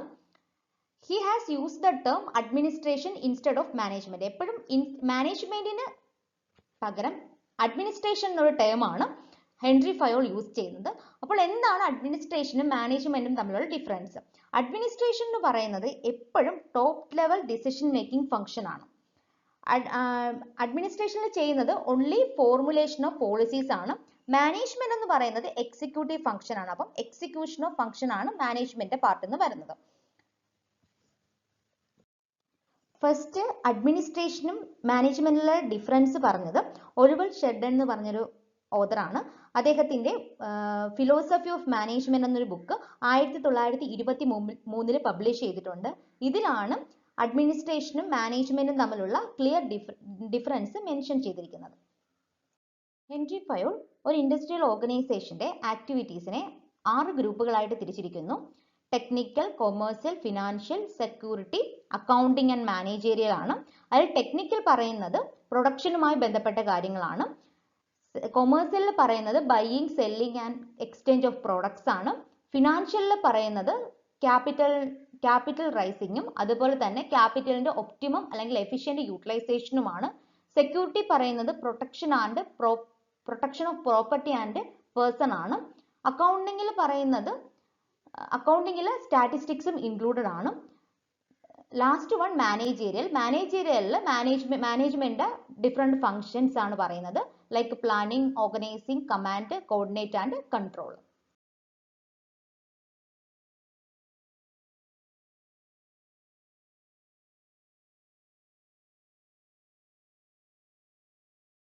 Fayol has divided his approach of studying management into 3 parts. First one is managerial qualities and training. Second one is general principles of management. Third one is elements of management. First one is managerial qualities and training. Managerial qualities and training il പറയുന്നത് ഒരു മാനേജറിന് അത്യാവശ്യം 6 qualities വേണം എന്നാണ്. Qualities എന്ന് പറഞ്ഞാൽ physical, mental, moral, educational, technical and experience qualities. Second one general principles. 14 principles ഉണ്ട് മാനേജ്മെന്റിന്റെ. ഈ 14 പ്രിൻസിപ്പിൾസിനെ ഹെൻറി ഫയോൾസ് 14 പ്രിൻസിപ്പിൾസ് എന്നാണ് പറയുന്നത്. Third one elements. എലമെന്റ്സ് എന്ന് പറയുന്നത് ഡിഫറെന്റ് ഫങ്ഷൻസ് ഓഫ് മാനേജ്മെന്റ് ആണ്. ജനറൽ പ്രിൻസിപ്പിൾസ് ഓഫ് മാനേജ്മെന്റിൽ first one division of work ആണ്. ഡിവിഷൻ ഓഫ് വർക്ക് പറയുന്നത് ടോട്ടൽ വർക്ക് ഓഫ് എൻ ഓർഗനൈസേഷനെ ഡിഫറെന്റ് യൂണിറ്റ്സ് ആയിട്ട് അല്ലെങ്കിൽ ഡിഫറെന്റ് പാർട്സ് ആയിട്ട് ഡിവൈഡ് ചെയ്യണം. എന്നിട്ട് ഈച്ച് പാർട്ട് ഈച്ച് എംപ്ലോയീസിന് അല്ലെങ്കിൽ ഈച്ച് പേഴ്സൺസിന് ഡിവൈഡ് ചെയ്ത് കൊടുക്കണം. ഇങ്ങനെ ഡിവൈഡ് ചെയ്ത് കൊടുക്കുന്നത് കൊണ്ട് ഉള്ള ഉപയോഗം എന്ന് പറഞ്ഞു കഴിഞ്ഞാൽ ഓരോ എംപ്ലോയീസിന്റെയും എഫിഷ്യൻസി കൂട്ടാൻ സാധിക്കും. Second one authority and responsibility. Authority എന്ന് പറഞ്ഞാൽ റൈറ്റ് ഓഫ് സുപ്പീരിയർ ആണ് to give orders to subordinates. Subordinate order കൊടുക്കാനുള്ള അതോറിറ്റിയുടെ സുപ്പീരിയറിന്റെ റൈറ്റ്സിനെയാണ് അതോറിറ്റി എന്ന് പറയുന്നത്. റെസ്പോൺസിബിലിറ്റി എന്ന് പറഞ്ഞു കഴിഞ്ഞാൽ it's an obligation of employee. Employee അല്ലെങ്കിൽ സബോർഡിനേറ്റിന്റെ ഒബ്ലിഗേഷൻ ആണ്. എന്തിനു വേണ്ടിയിട്ടുള്ള obligation? To perform particular duty. അതിനെയാണ് അതോറിറ്റി ആൻഡ് റെസ്പോൺസിബിലിറ്റി എന്ന് പറയുന്നത്. അപ്പോൾ ഒരു ഓർഗനൈസേഷനിൽ അതോറിറ്റിയും റെസ്പോൺസിബിലിറ്റിയും ബാലൻസ്ഡ് ആയി പോയിട്ടേ കാര്യമുള്ളൂ. എങ്കിൽ മാത്രമേ ഒരു ഓർഗനൈസേഷനിൽ എൻഡ് റിസൾട്ട് അച്ചീവ് ചെയ്യാൻ വേണ്ടി സാധിക്കുള്ളൂ. തേർഡ് വൺ ഡിസിപ്ലിൻ ആണ്. ഡിസിപ്ലിനിൽ പറയുന്നതെന്ന് വെച്ചാൽ സബോർഡിനേറ്റ് അവരുടെ സുപ്പീരിയേഴ്സിന്റെ ഓർഡേഴ്സിനെ ഒബേ ചെയ്യണം. ഒരു ഓർഗനൈസേഷനിലെ ഓരോ വർക്കും സുപ്പീരിയേഴ്സിന്റെ ഓർഡർ പ്രകാരം കൺട്രോൾഡ് ആൻഡ് ഓർഡർലി മാനറിൽ ചെയ്യണമെന്നാണ് ഡിസിപ്ലിൻ എന്ന പ്രിൻസിപ്പിളിൽ പറയുന്നത്. യൂണിറ്റ് ഓഫ് കമാൻഡിൽ പറയുന്നത് subordinate should receive orders from one superior only at A time. അതായത് ഒരു ടൈം ഒരു സുപ്പീരിയറിൽ നിന്ന് മാത്രമേ സബോർഡിനേറ്റ് ഓർഡേഴ്സ് റിസീവ് ചെയ്യാൻ പാടുള്ളൂ. അല്ലെങ്കിൽ എന്ത് ചെയ്യും? അവർക്ക് കൺഫ്യൂഷൻ ആവും. അപ്പം കൺഫ്യൂഷൻ അല്ലെങ്കിൽ കോൺഫ്ലിക്റ്റ് അവോയ്ഡ് ചെയ്യുക എന്നുള്ള ലക്ഷ്യമാണ് യൂണിറ്റി ഓഫ് കമാൻഡിനുള്ളത്. Next one unity of direction. Unity of direction പറയുന്നതെന്ന് വെച്ച് കഴിഞ്ഞാൽ സെയിം ഒബ്ജക്റ്റീവ് ഉള്ള ഒരു കൂട്ടം ആക്ടിവിറ്റികൾക്ക് ഒരു പ്ലാൻ അല്ലെങ്കിൽ ഒരു ഹെഡ് മാത്രമേ പാടുള്ളൂ. അതാണ് യൂണിറ്റ് ഓഫ് കമാൻഡ് പറയുന്നത്. അതായത് unit of command implies that there should be one head and one plan for a group of activity having the same objective.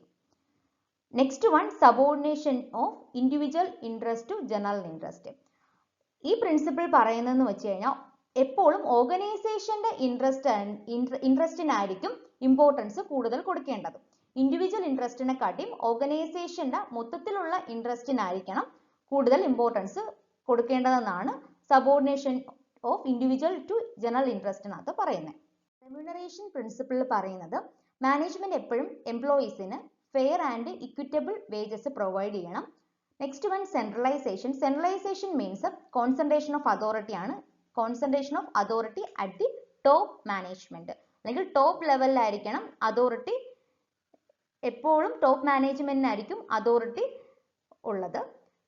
Next one scalar chain ആണ്. Scalar chain എന്ന് പറഞ്ഞാൽ chain of authority അല്ലെങ്കിൽ chain of command എന്ന് പറയാം. ഇതൊരു സുപ്പീരിയേഴ്സിന്റെ ഒരു chain ആണ് from the highest the lowest rank. ഇവിടെ ഒരു ഡയഗ്രാം ഉണ്ട്. ആ ഡയഗ്രാമിൽ നിങ്ങൾക്ക് മനസ്സിലാകും ഡിഫറെന്റ് മാനേജേഴ്സ് ഉണ്ട്. ഡിഫറെന്റ് മാനേജേഴ്സ് തമ്മിൽ സംസാരിക്കുന്നതിന് വേണ്ടിയിട്ട് എന്ത് ചെയ്യണം? ഡി എന്ന മാനേജർ സി എന്ന മാനേജറിനോട് സംസാരിക്കുന്നു, സി എന്ന മാനേജറിന് ബി എന്ന മാനേജറിനോട് സംസാരിക്കുന്നു. അതായത് ഇപ്പൊ ഡിക്ക് എന്തെങ്കിലും എയോട് കമ്മ്യൂണിക്കേറ്റ് ചെയ്യാനുണ്ടെങ്കിൽ സി വഴി അല്ലെങ്കിൽ ബി വഴി, അതായത് ലൈൻ ഓഫ് സുപ്പീരിയർ വഴി മാത്രമേ അല്ലെങ്കിൽ ലൈൻ ഓഫ് അതോറിറ്റി വഴി മാത്രമേ പാസ് ചെയ്യാൻ പറ്റത്തുള്ളൂ. അപ്പോൾ ഡി എന്ന മാനേജറിന് ജി എന്ന മാനേജറിനോട് സംസാരിക്കണം എന്നുണ്ടെങ്കിൽ എന്തെങ്കിലും കമ്മ്യൂണിക്കേറ്റ് ചെയ്യണം എന്നുണ്ടെങ്കിൽ ഒരുപാട് സമയമെടുക്കും. അതായത് ഇവിടെ ലൈൻ ഓഫ് അതുപോലെ ചെയിൻ ഓഫ് അതോറിറ്റി കുറച്ച് ലെങ്തി ആയിട്ടുള്ള ചെയിൻ ആണ്. അതുകൊണ്ട് തന്നെ ഇതിനു വേണ്ടിയിട്ട് ഹെൻറി ഫയോള് ഒരു ഗാങ് പ്ലാങ് എന്ന് പറഞ്ഞിട്ട് ഒരു ടെമ്പററി അറേഞ്ച്മെന്റ്സ് ഉണ്ട്. അതായത് ദ ഗാങ് പ്ലാങ് എന്ന് പറയുന്നത് temporary arrangement between two different points of facilitate quick and easy communication. Easy കമ്മ്യൂണിക്കേഷന് വേണ്ടിയുള്ള ഒരു ഷോർട്ട് കട്ട് ആണ് ഗാങ് പ്ലാങ് എന്ന് പറയുന്നത്.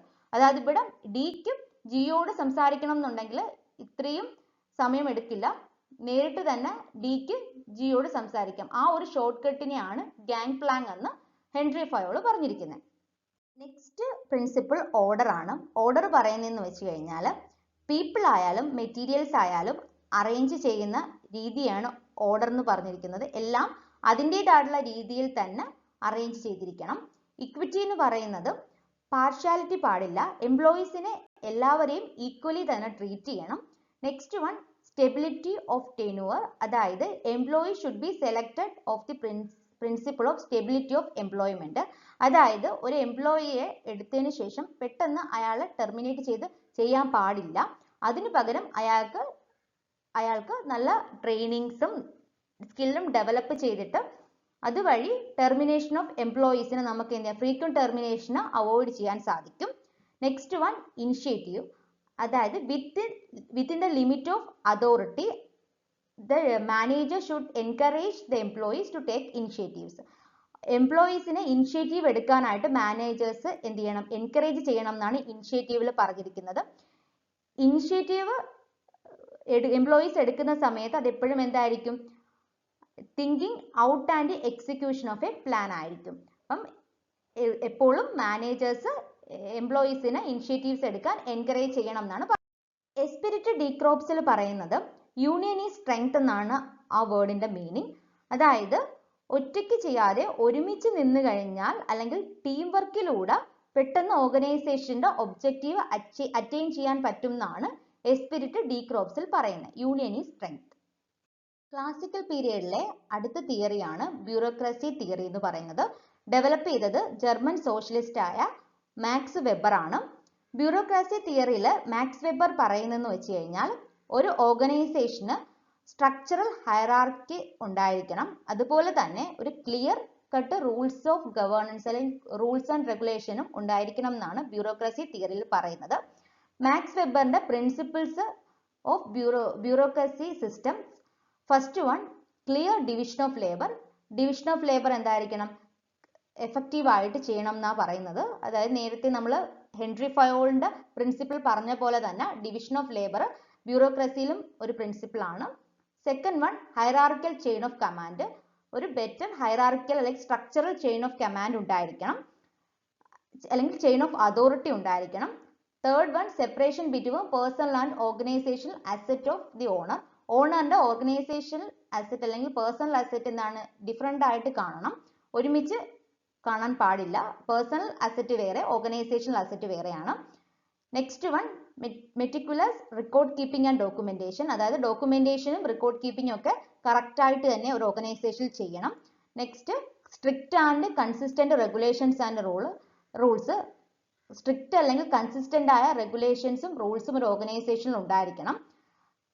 Last one the selection and promotion of employees based on the qualification and not personal relationship of personalities. അതായത് എംപ്ലോയീസിനെ select ചെയ്യേണ്ടത് അവരുടെ ക്വാളിഫിക്കേഷന്റെ ബേസിലായിരിക്കണം, അല്ലാതെ പേഴ്സണൽ റിലേഷൻഷിപ്പിന്റെ ബേസിലാകാൻ പാടില്ല എന്നാണ് മാക്സ് വെബറിന്റെ ബ്യൂറോക്രസി തിയറിയിൽ പറയുന്നത്. നെക്സ്റ്റ് പീരിയഡ് ആണ് നിയോ ക്ലാസിക്കൽ പീരിയഡ് എന്ന് പറയുന്നത്. ആ പീരിയഡിൽ ഡെവലപ്പ് ചെയ്ത തിയറീസിനെയാണ് നിയോ ക്ലാസിക്കൽ തിയറീസ് എന്ന് പറയുന്നത്. 1930 മുതൽ 1950 വരെയുള്ള പീരിയഡ് ആണ് neo classical period. Neo classical period build ചെയ്തിരിക്കുന്നത് ക്ലാസിക്കൽ തിയറിയുടെ ബേസിസിലാണ്. അതായത് ക്ലാസിക്കൽ തിയറീസിൽ മോഡിഫിക്കേഷനും ഇംപ്രൂവ്മെന്റ്സും വരുത്തിയാണ് നിയോ ക്ലാസിക്കൽ തിയറീസ് ഡെവലപ്പ് ചെയ്തിരിക്കുന്നത്. നിയോ ക്ലാസിക്കൽ തിയറീസ് കൂടുതൽ ഇമ്പോർട്ടൻസ് കൊടുക്കുന്നത് ഇൻഡിവിജ്വൽസ് അല്ലെങ്കിൽ ഹ്യൂമൻ എലമെന്റിലാണ്. അതുപോലെ തന്നെ ഓർഗനൈസേഷനിൽ അല്ലെങ്കിൽ വർക്ക് പ്ലേസിൽ ഗ്രൂപ്പ് റിലേഷൻഷിപ്പിനും നിയോ ക്ലാസിക്കൽ തിയറീസ് കൂടുതലായി ഇമ്പോർട്ടൻസ് കൊടുക്കുന്നുണ്ട്. പക്ഷെ ക്ലാസിക്കൽ തിയറി ആണെന്നുണ്ടെങ്കിൽ കൂടുതൽ കോൺസെൻട്രേറ്റ് ചെയ്യുന്നത് ജോബ് കണ്ടന്റിനെ അല്ലെങ്കിൽ ഫിസിക്കൽ റിസോഴ്സസിനെയാണ്. മെയിൻ കോൺട്രിബ്യൂട്ടേഴ്സ് എന്ന് പറയുന്നത് Elton Mayo and Mary Parker Follett ആണ്. അതിൽ നിയോ ക്ലാസിക്കൽ അപ്രോച്ചിനെ നമ്മൾ വീണ്ടും മൂന്നായിട്ട് ക്ലാസിഫൈ ചെയ്യുന്നുണ്ട് തിയറീസിനെ: Hawthorne experiment, human relation movement and behavioural approach. Hawthorne experiment എന്ന് പറയുന്നത് എൽട്ടൺ മയോയും അദ്ദേഹത്തിന്റെ അസോസിയേറ്റ്സും കൂടെ നടത്തിയിട്ടുള്ള ഒരു എക്സ്പെരിമെന്റ് ആണ്. നിയോ ക്ലാസിക്കൽ പീരിയഡിൽ നടത്തിയിട്ടുള്ള ഒരു എക്സ്പെരിമെന്റിനെയാണ് ഹാർട്ട്റോൺ എക്സ്പെരിമെന്റ് എന്ന് പറയുന്നത്. അത് കണ്ടക്ട് ചെയ്തത് വെസ്റ്റേൺ ഇലക്ട്രിക് കമ്പനി, ചിക്കാഗോയിലുള്ള വെസ്റ്റേൺ ഇലക്ട്രിക്കൽ കമ്പനിയിൽ 1927നും 1932നും ഇടയ്ക്കാണ് കണ്ടക്ട് ചെയ്തിട്ടുള്ളത്. ഈ എക്സ്പെരിമെന്റ് ഇൻവെസ്റ്റിഗേറ്റ് ചെയ്തത് കൂടുതലായും ഇൻഫോർമൽ ഗ്രൂപ്പിംഗ് അല്ലെങ്കിൽ informal relationship, pattern of communication, pattern of informal leadership, ഇതിനെ കുറിച്ചാണ് ഹാർട്ട്റോൺ എക്സ്പെരിമെന്റ് കണ്ടക്ട് ചെയ്തത്. അപ്പോൾ ഒരു ക്വസ്റ്റ്യൻ ആണ്, ഹാർട്ട്റോൺ എക്സ്പെരിമെന്റ് കണ്ടക്ട് ചെയ്തത് ആരാണ്? എൽട്ടൺ മയോയാണ് ഹാത്തോൺ എക്സ്പെരിമെന്റ് കണ്ടക്ട് ചെയ്തത്. ഹാത്തോൺ എക്സ്പെരിമെന്റിന്റെ ഫൈൻഡിങ്സ് എന്ന് പറയുന്നതെന്ന് വെച്ച് കഴിഞ്ഞാൽ productivity of employees depends heavily upon the satisfaction of the employees in there work situation. അതായത് ഹാത്തോൺ എക്സ്പെരിമെന്റിന്റെ ഫൈൻഡിങ്സ് എന്ന് പറയുന്നത് ഒരു ഓർഗനൈസേഷനിൽ എംപ്ലോയീസിന്റെ പ്രൊഡക്ടിവിറ്റി ഇൻക്രീസ് ചെയ്യുന്നതിന് വേണ്ടിയിട്ട് ഫിസിക്കൽ കണ്ടീഷൻസോ അല്ലെങ്കിൽ എൻവയോൺമെന്റോ അല്ലെങ്കിൽ മോണിറ്ററി ബെനിഫിറ്റ്സോ ഇൻക്രീസ് ചെയ്തിട്ട് അല്ലെങ്കിൽ ചേഞ്ച് ചെയ്തിട്ട് കാര്യമില്ല. അവരുടെ സാറ്റിസ്ഫാക്ഷൻ അല്ലെങ്കിൽ അവരുടെ നീഡ്സും കൂടെ കൺസിഡർ ചെയ്താൽ എംപ്ലോയീസിന്റെ പ്രൊഡക്ടിവിറ്റി എൻഹാൻസ് ചെയ്യാൻ സാധിക്കുമെന്നാണ് ഹാത്തോൺ എക്സ്പെരിമെന്റിൽ എൽട്ടൺ മയോ പറഞ്ഞിരിക്കുന്നത്. അപ്പോൾ ഇവിടെ ഏറ്റവും കൂടുതൽ ഇമ്പോർട്ടൻസ് കൊടുക്കുന്നത് ഹ്യൂമൻ സാറ്റിസ്ഫാക്ഷൻ അല്ലെങ്കിൽ എംപ്ലോയീസിന്റെ നീഡ്സിനും സാറ്റിസ്ഫാക്ഷനുമാണ്. ഹാത്തോൺ എക്സ്പെരിമെന്റിന് ശേഷം എൽട്ടൺ മയോ ഡെവലപ്പ് ചെയ്തിരിക്കുന്ന ഒരു നിയോ ക്ലാസിക്കൽ തിയറിയാണ് ഹ്യൂമൻ റിലേഷൻ തിയറി എന്ന് പറയുന്നത്. ഹ്യൂമൻ റിലേഷൻ അപ്രോച്ചിനെ സോഷ്യൽ സൈക്കോളജിക്കൽ അപ്രോച്ച് എന്നും പറയും. ഇവിടെ ഒരു ഓർഗനൈസേഷനെ സോഷ്യൽ സിസ്റ്റം ആയിട്ടാണ് കൺസിഡർ ചെയ്യുന്നത്. അതുകൊണ്ട് തന്നെ ഗ്രൂപ്പ് നോംസ്, ഗ്രൂപ്പിന്റെ നിയമങ്ങൾക്ക് അല്ലെങ്കിൽ ഇൻഫോർമൽ ഗ്രൂപ്പ്സിന് ഒരുപാട് ഇമ്പോർട്ടൻസ് ഹ്യൂമൻ റിലേഷൻ മൂവ്മെന്റ് അല്ലെങ്കിൽ ഹ്യൂമൻ റിലേഷൻ തിയറീസിൽ നൽകുന്നുണ്ട്. ഇവിടെ വർക്കേഴ്സിന്റെ ഔട്ട്പുട്ടിനെ അല്ലെങ്കിൽ പ്രൊഡക്ടിവിറ്റിയെ സ്വാധീനിക്കുന്ന ഫാക്ടർ എന്ന് പറയുന്നത് സാറ്റിസ്ഫാക്ഷൻ ആണ്, അല്ലെങ്കിൽ അവരുടെ നീഡ് ഫുൾഫിൽ ചെയ്യുക എന്നുള്ളതാണ്. ഫിനാൻഷ്യൽ ഇൻസെന്റീവ്സിന് ലെസ് ഇമ്പോർട്ടൻസ് മാത്രം ഉള്ളൂ എന്നാണ് എൽട്ടൺ മയോ പറഞ്ഞിരിക്കുന്നത്. നെക്സ്റ്റ് വൺ ബിഹേവിയറൽ അപ്രോച്ച് ആണ്. ബിഹേവിയറൽ അപ്രോച്ച് അല്ലെങ്കിൽ behavioural science approach. Behavioural science approach develop ചെയ്തിരിക്കുന്നത് ബിഹേവിയറൽ സയൻസ് എന്ന ഡിസിപ്ലിനിൽ നിന്നിട്ടാണ്. ഇവിടെ ഹ്യൂമൻ ബിഹേവിയേഴ്സിനാണ് കൂടുതൽ ഇമ്പോർട്ടൻസ് കൊടുത്തിരിക്കുന്നത്. ഹ്യൂമൻ ബീയിങ്സിന്റെ ഡെവലപ്മെന്റ്സ് ആണ്. ആ ഹ്യൂമൻ ബീയിങ്സിന് ഡെവലപ്മെന്റ്സ് ഉണ്ടായിക്കഴിഞ്ഞാൽ അത് ഓർഗനൈസേഷനും അവരെ ഇൻഡിവിജ്വലിയും സ്വാധീനിക്കുമെന്നാണ് ബിഹേവിയറൽ അപ്രോച്ചിൽ പറഞ്ഞിരിക്കുന്നത്. ഹ്യൂമൻ ബിഹേവിയറിനെ സ്വാധീനിക്കുന്ന ഡിഫറെന്റ് ഫാക്ടേഴ്സ് ആണ് motivation, leadership, communication, group dynamics, job redesign, organisational changes and development, impact of technology on jobs എന്ന് പറയുന്നത്. അതുകൊണ്ട് തന്നെ ഈ പറയുന്ന മൾട്ടിപ്പിൾ കോൺസെപ്റ്റ്സ് ഹ്യൂമൻ ബിഹേവിയേഴ്സിനെ ഇൻഫ്ലുവൻസ് ചെയ്യുന്നു. ഇത്രയുമാണ് നിയോ ക്ലാസിക്കൽ തിയറീസിൽ വരുന്ന അപ്രോച്ചസ് എന്ന് പറയുന്നത്. നിയോ ക്ലാസിക്കൽ പീരിയഡിൽ ഒരു സ്കൂളാണ് സോഷ്യൽ സിസ്റ്റം സ്കൂൾ എന്ന് പറയുന്നത്. ചെസ്റ്റർ ബെർണാഡ് ആണ് father of social system school of thought എന്ന് പറയുന്നത്. According to this school of thought, an organization is a social system consisting of various groups of people. Social system school വഴി Chester Bernard പറയുന്നത് informal groups അല്ലെങ്കിൽ informal റിലേഷൻഷിപ്പിനും ഒരു ഓർഗനൈസേഷനിൽ important role ഉണ്ടെന്നാണ്. അതായത് ഒരു ഓർഗനൈസേഷനിൽ രണ്ട് ടൈപ്പിലുള്ള ഗ്രൂപ്പ്സ് ഉണ്ട്. ഫോർമൽ ഗ്രൂപ്പ്സും ഉണ്ട്, ഇൻഫോർമൽ ഗ്രൂപ്പ്സും ഉണ്ട്. ഫോർമൽ ഗ്രൂപ്പ്സ് ഫോം ചെയ്യുന്നത് എന്തിനാണ്? ഒരു ഒഫീഷ്യൽ പർപ്പസിന് വേണ്ടിയിട്ടായിരിക്കും. ഇൻഫോർമൽ ഗ്രൂപ്പ്സ് എന്ന് പറയുന്നത് ഒഫീഷ്യൽ മാറ്റേഴ്സിനല്ലാതെ ഫോം ചെയ്യുന്ന ഒരു ഗ്യാങ് അല്ലെങ്കിൽ ഗ്രൂപ്പിനെയാണ് ഇൻഫോർമൽ റിലേഷൻഷിപ്പ് അല്ലെങ്കിൽ ഇൻഫോർമൽ ഗ്രൂപ്പ്സ് എന്ന് പറയുന്നത്. ഫ്രണ്ട്ഷിപ്പ് ഒക്കെ ഇൻഫോർമൽ ഗ്രൂപ്പ്സിന് എക്സാമ്പിൾ ആണ്. ഈ സോഷ്യൽ സിസ്റ്റം സ്കൂൾ പ്രകാരം മാനേജ്മെന്റിന്റെ അല്ലെങ്കിൽ മാനേജറിന്റെ ഡ്യൂട്ടി എന്ന് പറയുന്നത് harmonising and integrating the organisational goals and group goals ആണ്. ഓർഗനൈസേഷന്റെ ഗോൾസിനെയും അതേപോലെ തന്നെ ഗ്രൂപ്പ് ഗോൾസ്, അത് ഫോർമൽ ആകാം ഇൻഫോർമൽ ആകാം, ആ ഗ്രൂപ്പ്സിന്റെ ഗോൾസിനെയും കൂടെ ഒരുമിച്ച് കൊണ്ടുപോകുക എന്നുള്ളതാണ് മാനേജ്മെന്റ് ഡ്യൂട്ടി എന്നാണ് സോഷ്യൽ സിസ്റ്റം സ്കൂളിൽ പറയുന്നത്. സെക്കൻഡ് നിയോ ക്ലാസിക്കൽ പീരീഡിലുള്ള വേറൊരു സ്കൂളാണ് ഡിസിഷൻ തിയറി സ്കൂൾ എന്ന് പറയുന്നത്. ഈ സ്കൂൾ പ്രകാരം മാനേജറിനെ ഒരു ഡിസിഷൻ മേക്കർ ആയിട്ടാണ് കൺസിഡർ ചെയ്യുന്നത്. മാനേജ്മെന്റിന്റെ മെയിൻ ഡ്യൂട്ടി എന്ന് പറയുന്നത് ഡിസിഷൻ മേക്കിംഗ് ആയിട്ട് പറയുന്നു. According to Peter F Drucker, whatever manager does through making decision. അത് മാനേജർ എന്ത് ചെയ്താലും അത് എന്ത് വഴിയായിരിക്കും ചെയ്യുന്നത്? ഡിസിഷൻ വഴിയായിരിക്കും ചെയ്യുന്നത് എന്നാണ് പീറ്റർ ഓഫ് ട്രക്കർ പറയുന്നത്. According to this theory, the success of a manager is judged by his ability to take the right decision at the right time. അതായത് ഈ സ്കൂൾ പ്രകാരം ഒരു മാനേജറിന്റെ അല്ലെങ്കിൽ ഒരു മാനേജ്മെന്റ് എബിലിറ്റി എന്ന് പറയുന്നത് ഡിസിഷൻ, റൈറ്റ് ആയിട്ടുള്ള ഡിസിഷൻ റൈറ്റ് ടൈമിൽ എടുക്കുക എന്നുള്ളതാണ്. അപ്പോൾ ഒരു ഡിസിഷൻ മേക്കിംഗ് എന്ന് പറയുന്ന ഒരു പ്രോസസ് ആണ്. ആ പ്രോസസ്സിൽ ആദ്യം മാനേജർ പ്രോബ്ലം ഐഡന്റിഫൈ ചെയ്യണം. എന്ത് ഡിസിഷനാണോ എടുക്കുന്നത് അതിനുള്ള പ്രോബ്ലം ഐഡന്റിഫൈ ചെയ്യണം. അതിനുശേഷം ഡിഫറെന്റ് ഓൾട്ടർനേറ്റീവ്സ് ഐഡന്റിഫൈ ചെയ്യണം. ഓൾട്ടർനേറ്റീവ്സ് അല്ലെങ്കിൽ സൊല്യൂഷൻസ്, ആ സൊല്യൂഷൻസ് അല്ലെങ്കിൽ ഓൾട്ടർനേറ്റീവ്സിനെ ഇവാലുവേറ്റ് ചെയ്തതിന് ശേഷം അതിൽ നിന്നിട്ട് ഒരു ഓൾട്ടർനേറ്റീവ് ചൂസ് ചെയ്ത് റൈറ്റ് ഓൾട്ടർനേറ്റീവ് ചൂസ് ചെയ്യുന്നതിനെയാണ് ഡിസിഷൻ മേക്കിംഗ് എന്ന് പറയുന്നത്. അപ്പോൾ ഇത്രയുമാണ് നിയോ ക്ലാസിക്കൽ പീരിയഡിൽ വരുന്ന ഡിഫറെന്റ് തിയറീസും സ്കൂൾസും. Modern management theories. Modern management theories 1950 ശേഷം ഡിറൈവ് ചെയ്തിട്ടുള്ള തിയറീസിനെയാണ് മോഡേൺ മാനേജ്മെന്റ് തിയറീസ് എന്ന് പറയുന്നത്. ഇവിടെ ഓർഗനൈസേഷനെ ട്രീറ്റ് ചെയ്യുന്നത് ഒരു അഡാപ്റ്റീവ് സിസ്റ്റം ആയിട്ടാണ്.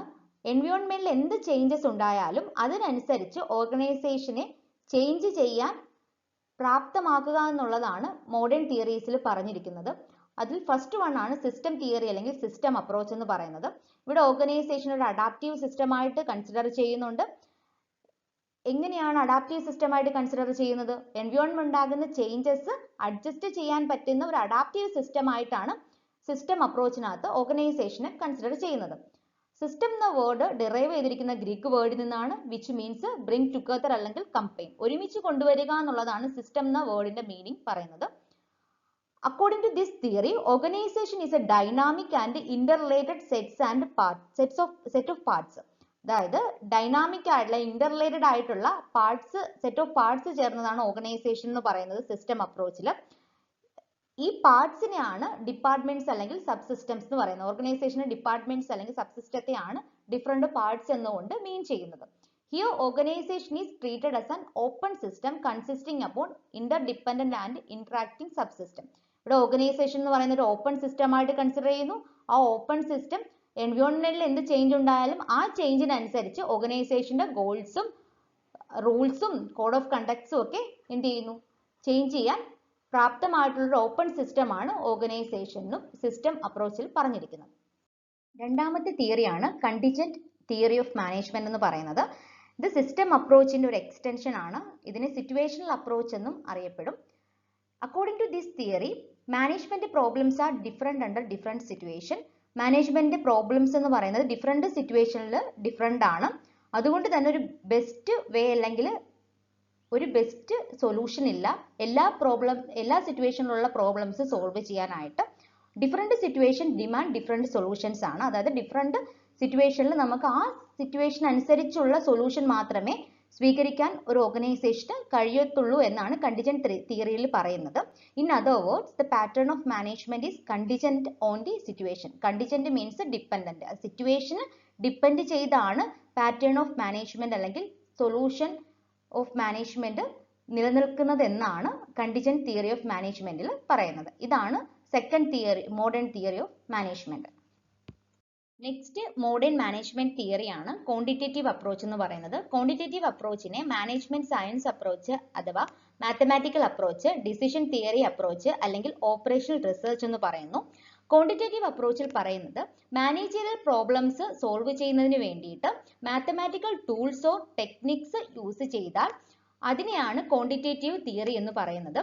അതിനുവേണ്ടി ഉപയോഗിക്കുന്ന ഡിഫറെന്റ് മാത്തമാറ്റിക്കൽ ടൂൾസ് ആണ് ക്രിട്ടിക്കൽ പാത്ത് മെത്തേഡ് അഥവാ CPM, linear programming, PERT, game theory, queuing theory, break even analysis തുടങ്ങിയവ. Last modern theory of management ആണ് empirical theory. Empirical theory develop ചെയ്തത് ഏണസ്റ്റ് ഡെയിൽ ആണ്. According to this theory, management study the experience of the managers in the past.